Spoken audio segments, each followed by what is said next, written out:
Hi guys, thank you so much for joining me again. Today I have a special guest, which is my husband. You guys have mentioned wanting to see him and watching us cook, so please say hello. Hi guys, my name's Umar.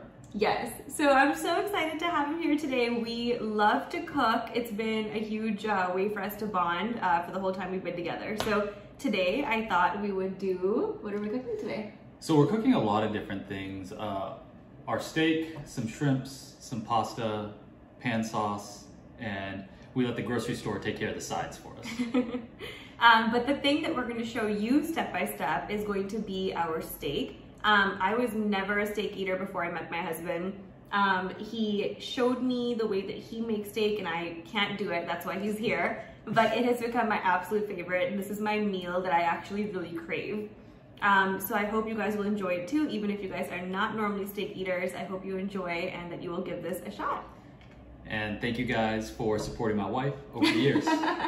Cheers, baby!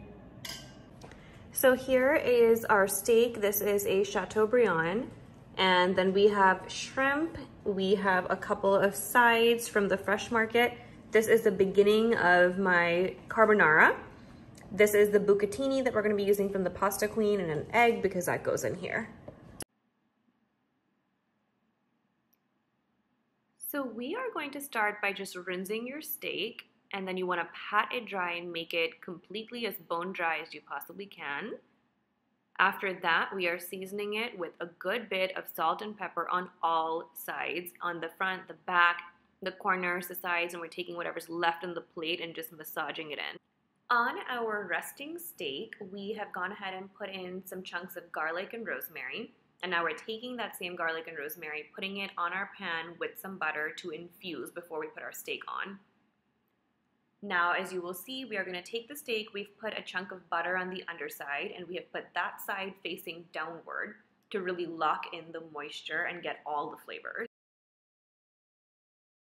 Next, if you're noticing, we're still keeping the rosemary and the garlic on one side of it. It's still infusing flavor and we want that. And we are just making sure to get all the juice of the butter on the steak as often as possible. You should keep checking it on both sides to see where you're faring. The internal thermometer temperature for a steak is going to be 135 for medium rare, the way that we like to eat it. But in order to get that 100%, we're going to be putting it in the oven. Here, we are going to be taking whatever juices are coming out of the steak and the butter and constantly putting it on top of your steak. That's what's going to lock in the moisture and get all the flavors from your pan. Then we are going to take away all the rosemary and the garlic that we have from the pan and we are going to put it aside on a piece of foil. And this is because we will be resting our steak in there shortly and we still want to capture all the flavor that we possibly can. We are going to go ahead and rest the steak on this little setup that we have going, and it is going to go like this into the oven. We're also again adding more juice from the pan. As you're seeing, we're reusing everything as often as we can to lock in as much flavor. We have set our oven to 375 degrees Fahrenheit. We have stuck the internal thermometer into the steak, which is going to help us gauge when the steak is done.